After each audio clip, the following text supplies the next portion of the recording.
Can you see my screen? Yes. You can see me. Can you hear me? I can hear you. Can everyone else hear Rebecca? Okay. Yep. Great. Okay. All right. Well, we'll get Okay, started. hold on. I'll just start the recording. Yep. All good. Pass it on to you.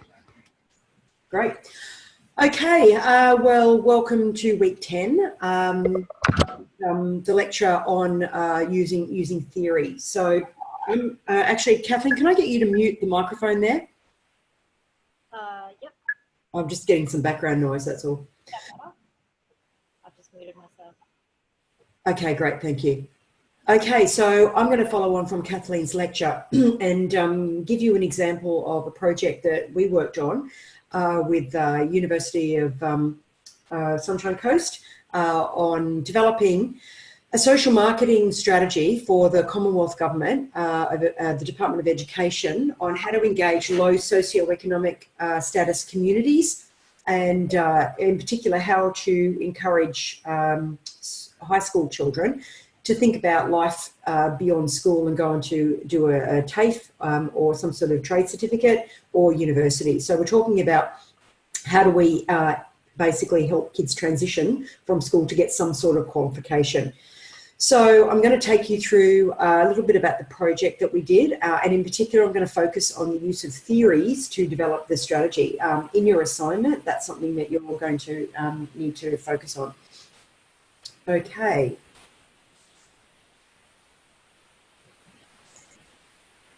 So just recapping, this was a social marketing approach. So we know that social marketing seeks to, integrate with other approaches. We spoke about that, well, I spoke about that in a lecture a few weeks ago, where there's no magic approach, there's no silver bullet. We need to work with different approaches, but social marketing has a role to play that is unique. So typically we find that the education approach is all about awareness. It's about telling people what to do. Law and policy is about making people do a behaviour. And then social marketing is all about helping people and assisting people and giving them the support, services and goods that they need in order to enact whatever the behaviour is that you're trying to achieve. Okay, so this is the brief that we were given by the Commonwealth Department of Education. So it was to create a social marketing strategy that increased the number of domestic students from low socioeconomic status backgrounds to participate in tertiary education in Australia. And as I said, this was not just university, it was also TAFEs and colleges. So the statistics that we had, which was the impetus for this, is that 25% of the population in Australia is classified as low socioeconomic status. However, only 16% of that population participates in any form of higher education. So you can see there's a gap. In terms of specific groups that are classified as low SES, we've got culturally and linguistically diverse backgrounds. So you can see there's a gap there of almost 1% where they under-participate. People with a disability, we've got Aboriginal and Torres Strait Islanders, and we've got people in regional and remote areas. So basically the gap between the representation in the population and the representation in the participation in education is something that the government is focused on and trying to bring the participation on par with the representation. So these are the metrics that they use in order to determine whether or not a strategy is working. And clearly there's no one single approach. The social marketing strategy was one part of a much broader program of initiatives by the Department of Education, and it's not something that can be achieved overnight. It's generational change, but we were a little piece of the puzzle here. So the approach that we took and that we were required to take was we had to build on extensive widening participation outreach scholarship. So the work done in the literature about widening the participation in the tertiary sector. We needed to complement and reinforce outreach practice. So these are things like open days, visits to school, all the face-to-face work that occurs in the sector. we needed to be integrative, so we needed to reach people in the right place. We needed to integrate with research, and we needed to integrate with cohorts or target markets. It had to be holistic, and it needed to be national.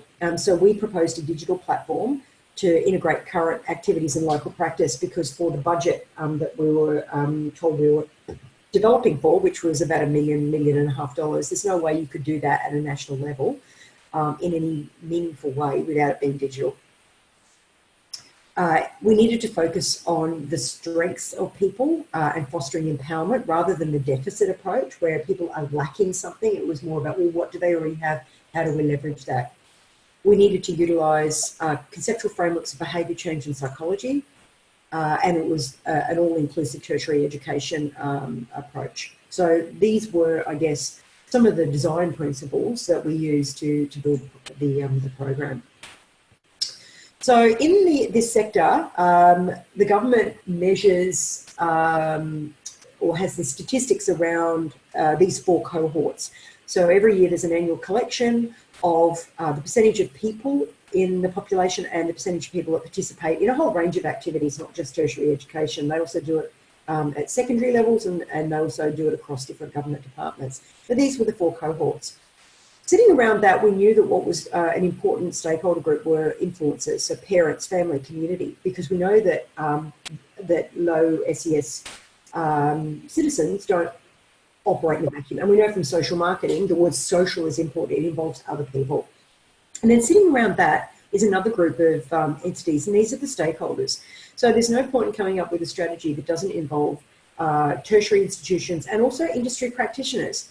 Because the reason that you go and study or do something after school is to get a job. And if the study or the training is not going to be linked to the needs of the employers, then the whole thing just falls down. In the same way that when students come to university, while they're there to learn, they're also primarily there to get a job or to change jobs. And so making sure that we reflected the needs of both the employers and the tertiary institutions was going to be a very important part of the strategy. Okay, so the method that we took was quite multi-pronged. So we did some quantitative research where we did a survey of what we call proxy experts. So these are people who work very closely with people in these 4 different categories, and we got them to tell us what some of the motivators and barriers and the drivers were, and about why people did participate in tertiary education, why they didn't. What was interesting is that the findings in that survey identified that there was a lot of commonality across the cohorts. And so this started to flag to us that a target marketing strategy that we developed should not follow the usual government data collection statistical approach, that what we needed to do was to look across the cohorts, not within the cohorts. Because a kid living in Logan seemed to share the same psychological characteristics as an Indigenous teenager out in a mining town in Western Australia. And so this was something that was quite unique and different for the Commonwealth in terms of a different way of segmenting. We then followed this up with qualitative interviews, and we did 211 qualitative interviews all around the country, and I'll show you where we did those. And we did these with parents, teachers, and students. So we did 39 interviews, followed by workshops with 121 people. These were co-design workshops, and I'll take you through that in a moment. And then we followed it up with 51 validation interviews to make sure that what we come up with was in fact going to be useful. So this was very much a co-creative approach to the problem. And it was very much about co-design, which is an approach that I've found just works better and better in terms of involving people in the solution strategy. So rather than us as experts do the research on people, come up with what we think is the strategy and then recommend it, actually involving the people who we're trying to help in the development of that strategy means that you come up with something that's going to resonate, it's going to work, it's going to be more meaningful. It's not an expert-led approach. So this is what we did it. Basically, we had a number of locations down the east coast of Australia, and we also had a location north of a mining town in Western Australia. We had quite a high representation of Aboriginal and Torres Strait Islanders and people from with culturally and linguistically diverse backgrounds. That is a larger percentage than is in the population, but it was something that was very important to the Commonwealth Department of Education, and so we made sure that we incorporated these people in our sample to ensure that we were adequately representing them. You can see here the number of school leavers that we had. We had parents, school students and school staff, so you can see by the codes there what we had in what areas. And here are the definitions of the people that we spoke to. Interestingly, we decided that we were going to start talking to high school kids from grade 7 upwards. Typically, most programs that are developed for high school students tend to be from year 10 onwards. But one of the things that we found very quickly with speaking to the experts is that a lot of kids make decisions about what they're doing after school from grade 7. And that if you leave it until grade 10 or later, it's too late. You know, they're not doing the right subjects, or the mindset's not there, or they've already sort of checked out of the process. So getting to the students before they make that decision and commitment is really important. And that again was something new and quite unique to this research. So from that, and thinking back again when I said we were cutting across the cohorts, we developed 4 different groups of personas. So again, we used personas to represent our target markets. So we had a set of personas for high school students, a set of personas for recent school leavers, a set of personas for parents, and a set for school staff. And we had 4 personas here, 4 personas for school leavers, 3 for parents and 3 for school staff. I'm going to take you through those. So we ended up with quite a lot of personas overall, and I'll explain how we developed those. You can see here that we're using animals. So one of the things that we wanted to be able to do with our personas was to have people be able to do a quiz and to be able to have some customer-facing materials that are public. Now, when you have materials that are not just internal but external, it creates a difficulty in that you need to use images and photos of personas. As soon as you put an image up of, you know, a white male who's 19 years old, immediately, you know, the older non-white, non-male, older people just go, well, that's not me, that doesn't resonate. And there is no way that you can remove individual characteristics from a photograph without having no photograph at all. So we ended up choosing animals because they were non-gender specific, they were ethnically neutral, age neutral, and also they're fun. It's a fun way of communicating with people.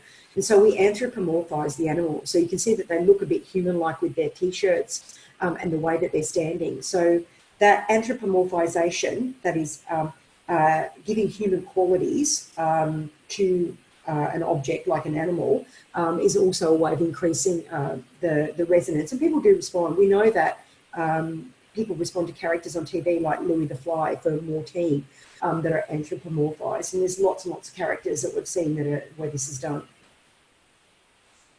So what I'd like to do now is just take a moment and get you to work out what student persona that you might be. So if you can click on the link here, there's about 7 questions. So pull out your devices, https://tinyurl.com/which-student, and that will take you to our quiz. So let's see which student personas we have in the room, and then the rest of the presentation will be a little more meaningful. So I'm going to click on that myself and bring that up.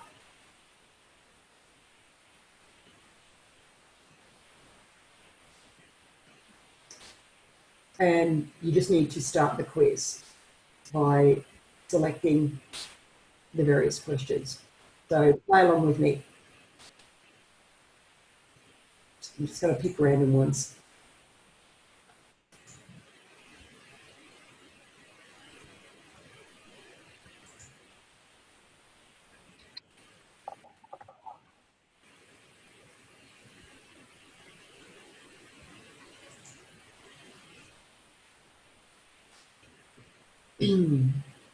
When you get to this screen here, you don't need to log in. Just click here, continue without an account, and then that will bring up and the scores.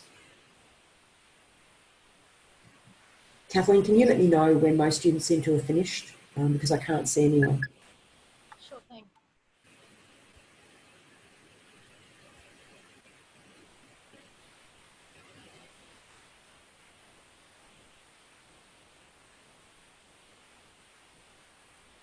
Just want to raise your hand when you're finished. Great.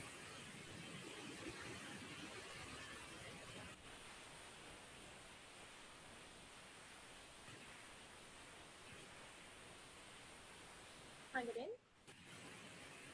Couple more, just finishing, Rebecca. Okay, and then Kathleen, can you just ask people to sort of indicate which persona they were? Sure. And we've got 4 out there. I'm going to take you through those in a moment.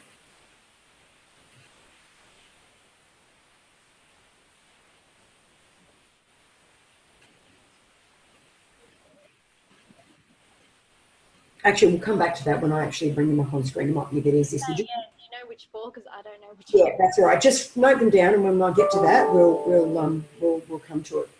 Okay. Okay, all right. So continuing on.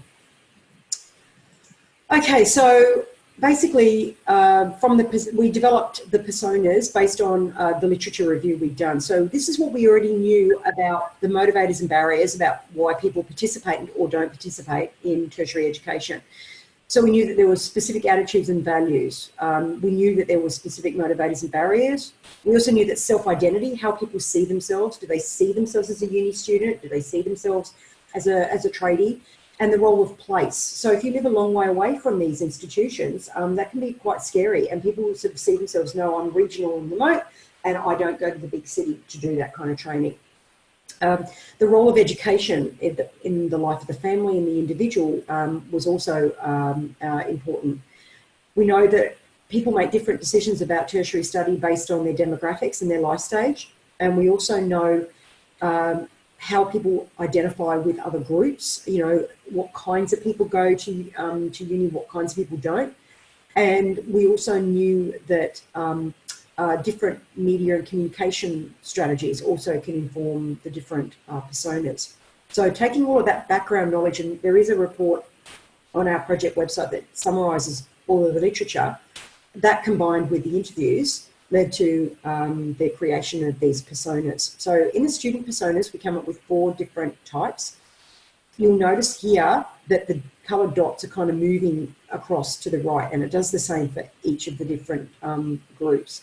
So past and present learners were students at school, but also recent school leavers. So we developed the same personas because there was no real differences between a kid who finished last year in year 12 and a grade 8. So we've got a series of criteria here. I know that they're not wildly clear, but it's all about the approach to making a career. So it's whether, you know, it's about a journey or whether it's about, you know, a race to the finish. It's all about the kind of approach that they take. Do they leave things open, or is it a really focused angle? So the Tassie Devil is very much a planned approach to the future careers. A lot of the younger students who had decided what they wanted to do already were Tassie Devils, and it's just about getting there quick. The opposite type of learner for that is the Wallaby, who jumps all around, hasn't quite decided it. They're in year 12 and they're still trying to figure out, you know, what they're going to do. They haven't picked the right subjects potentially. Everything is still open, and they like a bit of fun. The bowerbird learner, like the bowerbird, likes to collect shiny objects, and that's all about the money, the success that will come from the career. And the frill-neck lizard is not quite as undecided as the wallaby learner, but is not quite as focused on the outcome as the Tassie Devil. So you can sort of see the dots there move around. We also had parents, and what we found was parenting style distinguished between the parents, the way that they approached guiding and helping their child, from the penguin parent, where it was very student-centred, the child leads, whether the child's right or not, to the magpie parent, that's a bit like the tiger mum, that they're, you know, super, you're doing this and I'm just going to make sure that nothing gets in your way, very focused on the outcome. And then we had school staff. Here we use different birds that represent different closeness to the student. So the wood duck is like right on the ground, really nurturing in the classroom kind of teacher, to the Pelican School staff that tended to be more the principals and heads of disciplines that were a little more remote, higher above, had a bit more of a bird's eye view of the students, but didn't necessarily have any close interaction. And then you had the Kookaburra School staff who were sort of in the middle, and they had different approaches to how they would guide and advise students in selecting a career. So knowing what the personas were, we then need to say, well, what are we going to do? What's the strategy going to be? And this is where the theory came in. So we did not go into the first set of interviews with any really strong theory. We allowed the people themselves and the data to tell that story. So from that data from the interviews, we worked out there was two theories that were going to work here. One of them is social support theory, and one of them is stages of change. Kathleen, have you covered either of these theories so far? Yes, we covered both today. Great. Okay. All right. So these were the two that popped out to us that thought this reflected the motivations and barriers and the attitudes of people towards education. So we knew that people didn't go to tertiary education if they lacked one of these areas, and that came out quite strongly through the data. So when doing the social marketing plan, looking at what the pest analysis says in the environmental analysis, looking at the profiles of the target market tells you what the theory is that is going to be useful to develop the strategy. So that front end of the plan drives the theory framework selection. We also selected stage of change because we found that depending on where people were in the decision process, made a difference in terms of whether or not they considered going to tertiary education. So if they're a year 12 student and they're only in the contemplation stage, it's pretty well too late. They've probably not got the right subjects, they've not got the right study habits. They're not going to necessarily go on to uni or TAFE straight after school. That might take a little longer for them. Whereas if they're in, grade 10, they've already taken action, they're doing the subjects, they're getting the work experience, they're really thinking about what the options might be, then those students are much more prepared to make a decision about where they're going to go. And so these were the two theories that we then combined. So how did we do that? Well, the interview data that we used were, and these are just a little bit of selection. One of the things we got people to do was we gave them a series of photos of people and said, which of these people are most likely to study at tertiary education? Which ones are most likely to not? Now, there's no right or wrong. In fact, all of these students study. What we were interested in was people's perceptions of, just based on appearance, what they thought. And it's a way of unpacking some of the subconscious sort of motivations or even biases about what study looks like. The reason we wanted to do this is because people who don't identify with someone who studies at university are far less likely to attend.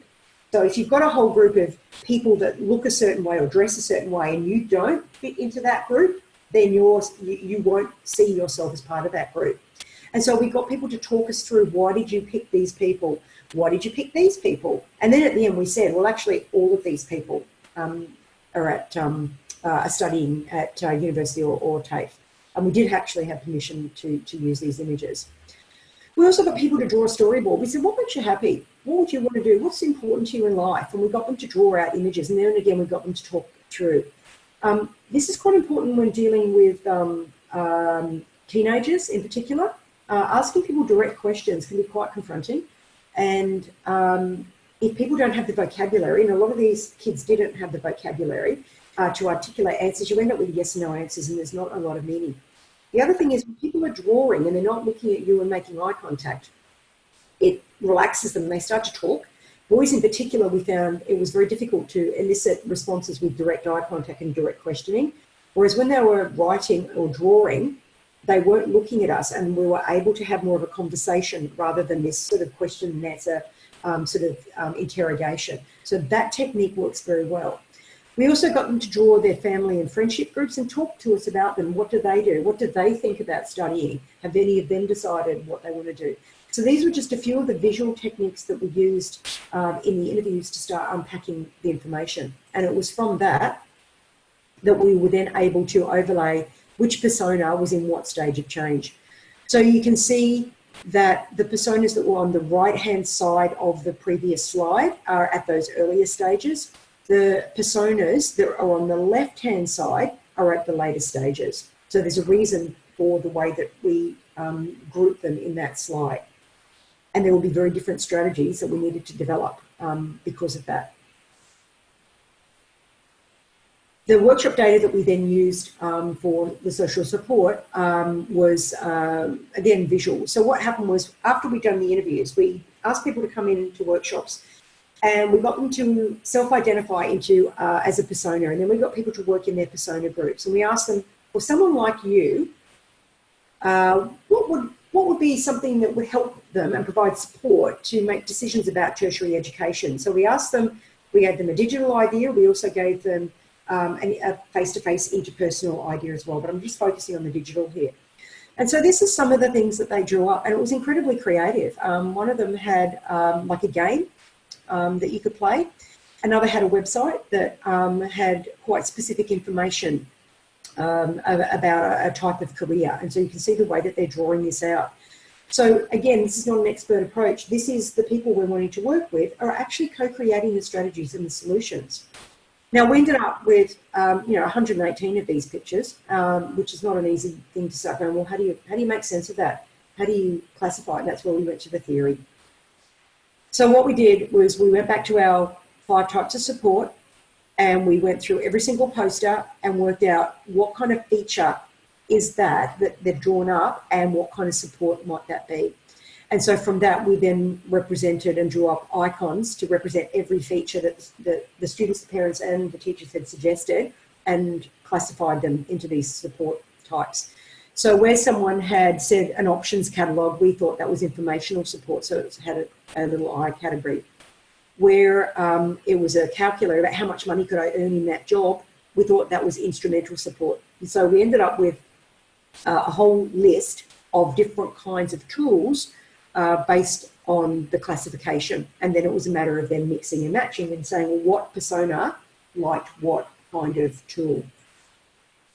Overlaying that, we also decided to develop a digital framework. And so what we developed was very basic passive kinds of use of digital. So it's Web 1.0, more interactive kinds of digital tools. So Web 2.0, and then the proactive kind of tool, Web 3.0, that anticipates your needs and makes suggestions. So when we combined this with the different kinds of support and overlaid it with the personas, then we started to get quite a good picture. So you can see here that if we look at passive, interactive and proactive levels of digital, these were the kinds of tools that they were suggesting, and this is who wanted it. So we can see here that at the passive level, there's not huge differences across the personas, although the bowerbird seems to not need the same kinds of tools as the other 3 personas. But when we start to get to the interactive and proactive, we start seeing a little bit of a difference. So you can see here that the Tasmanian devil, the one that wants to just get to where they're going, is a little more interested in these kind of interactive events, registration for local events. Whereas the bowerbird, they're not interested at all in what's going on in local events or building their CV. So this starts to give us a much better idea of how we might develop a digital tool to appeal to these personas. Now, at this point, I'm just going to break and then ask, what did we actually have in the room? So if I go back to where are our personas? Where is it? Here. And I can't see, so Kathleen, you'll have to tell me. Do we have any Tassie Devil learners in the room? Any Tassie Devils? Do we have a few? Yeah. So for you, you people, when did you make a decision about what you were going to do after school? What grade was it in? Year 9. Year 9, yep. Anyone, any others? When did you decide? Oh, we just had one other that was 60% Tassie Devil. Okay. Tassie Devils are actually the rarer kind of persona. Again, a reason we picked Tassie Devils because they are rare. And so a Tassie Devil likes to do things on their, they tend to hate group work. Sprinting through life, they're pretty confident about their study. They know what they want. Does that sound like it describes you? Yeah, a little bit. Like, I don't mind working with groups. Not anything like that. Sometimes I'm avoiding. Okay. Well, that's good.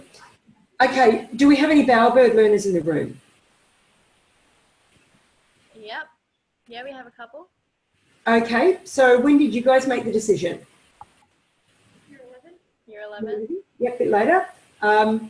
What made you, was you know, earning potential of the career, was that an important part of the decision for you? Sorry, what was that, Rebecca? That you could actually make money in the job that you were going to study. Was that important? Yeah, it was thought about. Yep, yep. Okay, what about frill neck lizards? Do we have any of them? Yes, we got 2. Okay, so again, they're a pretty balanced kind of persona. So when did you decide what you wanted to do? Year 12. Yeah, year 12. Can you see that's getting later? Year 9, year 11, year 12. Okay, do we have any wallaby learners?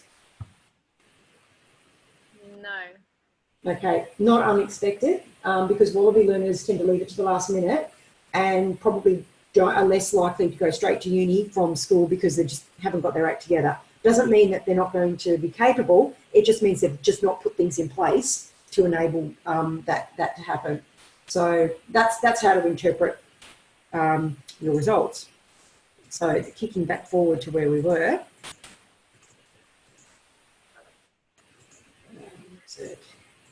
Yeah. Okay, so to sort of pull that all together, what we have with our 2 frameworks, I'm going to give you the example from the Tassie Devil. We then developed up how we might build either a portal or an app or any people-rich kind of activities that aligned with their preferences, and how each of those provided the type of social support that they needed. And from that, we mocked up 11 different portals that had the information presented in the way that the persona liked. So the most important support tools for the Tassie Devil are the instrumental and informational, and they go up the front. Anything that was less important was either not on the screen, although they could expand the screen, or it was just down the bottom. So the way we designed up the mock-ups was very much based on the core motivations and on where they were in the stage of change and the type of support that they wanted. So without that theory, we couldn't have developed this. We mocked it up for each of our personas. So in terms of the national strategy, we recommended a digital portal that leveraged the existing people-rich outreach work. So if there was activities going on or face-to-face seminars or campus tours or whatever it is, you could access that information digitally. And the digital content would then bring together the stakeholders, the influencers and the learners in a way that was multimodal, supportive, but quite personalised. The idea would be, I'll come actually to how it would work. So why we thought it would work is because a digital portal overcomes these barriers and leverages these motivations. So remember, you're writing up in the social marketing plan the motivations and barriers. Well, in the assignment, we want to see a close connection between that front end information and the justification for why you're doing the strategy that you're doing. And this is why we know that this overcomes the barriers, leverages the motivations. So we mocked up an online portal. Now, a portal is not the same as a website. A portal simply sucks in information in an aggregated way. In fact, you can automate a lot of this. It doesn't tend to provide a lot of new information, but it just directs people to where they need to go. So that was quite important because the department did not want another website. There's already a lot of tools that are already out there, and it was just a matter of trying to pull them all in a way that didn't create information overload, but laid it out in a way that was appropriate to the needs of the persona. So depending on whether you're a school staff, student or parent, tertiary education, recent leader or industry practitioner, you'd go in and you'd have your own, little page. So again, that's how it might look on a phone. What was important here is that it allowed for the personalised experience and people didn't have to spend too long searching. One of the problems is there is a lot of information out there for people, but it's just like, where do you start? And it's not all in the one place. So in terms of summarising the persona profile and then how that specifically led into the development of one of the mock-ups, this is the Tassie Devil, and you can see the theoretical framework, the stage of change. They're at the action phase. What kind of social support did they need? Network. What were the motivators to encourage school study? What were the barriers? So that came out of the interviews. And so it gave us a key message or a positioning strategy, I guess, of fast track your dream job. And this sort of just summarises who they are. And from that, we would then, in real life, have designed up this kind of portal where it's, again, fast track the dream job. They already know what they want to do. They're not, where do I start? That's a different persona. Here's where you can go and find out information. Here's the day in the life of a police officer. They already know. So the videos that we would have made and put up would be ones already about careers. Whereas another school leaver doesn't know what they want to do, so there's no point in putting videos up of specific careers because they don't even know what career they want. They're not as far down the track. So if we then look at the frill-neck lizard, they're still contemplating what they want to do. Again, they've got network, motivators and barriers. They need to go, what do I want to be? And so their page is different. You'll see there's no video here about what the job is because they've got to decide that. And so what we would have is videos of how people made their decisions, how they achieved what they did. We would have profile builder. What kinds of things do you want to do? Explore the options now. Live chat to someone, get information. So it's really about that beginning step. And so each of the mock-ups are presented in our project report, which I will give you the link to in a moment. And you can see how we translated the information from the theoretical frameworks that we knew about each persona into a strategy. And so this is just a bit of a snapshot about the kind of examples and features that we would have for each of those different personas. Now, next week we'll be covering evaluation. So again, if you want to know how to write up an evaluation strategy, we've got that in our project report as well. And we use the logic model, which Kathleen will talk to you about next week. And so this is an example of how you might use that for a program such as ours. And so Kathleen will go through that. And Kathleen, if you want to revisit this next week, that's not a problem. And then you're going to have to do a budget. So this was the budget that we basically put together to roll this out. Now, we had a budget we were working to. So we knew it needed to be about $1.5 million. And so we just work backwards from that. So it's easy when you know what the amount is to work backwards. And so this will just give you a bit of an idea, you know, of how much things might cost for a program such as the one that we've done. We ended up coming in at about 2.5 million because the staffing cost was outside of the implementation budget. So the whole thing is about $2.5 million. So if you want to know more, if you go to this website, it's got all of our project reports. There's about 33 different projects we've got there. So if you just select the education project category, and then you'll see the images of the personas, and it's called Widening Participation. And there's a whole bunch of different reports, summary reports and full in-depth reports there about what we did and all the theories we used and how we did it. So I will stop it there and ask if anyone has any questions that they would like to ask. Does anyone have any questions? Incredible amount of work that went into this project. This was pretty big. It took us 12 months project. And in fact, one of your tutors, Natalie, was one of the research assistants on this project.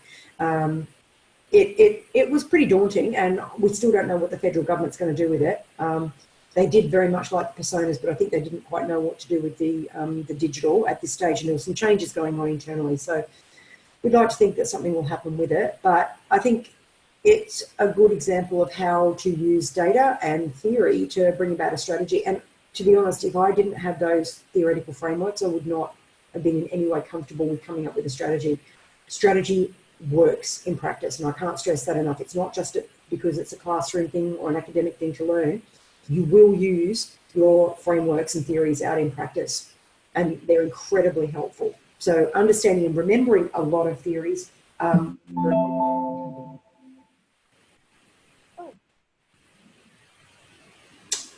does anyone have any questions? No? No questions here. Thanks so much, Rebecca. All right, no problem. Well, good luck with it all. Thank you. Okay, bye.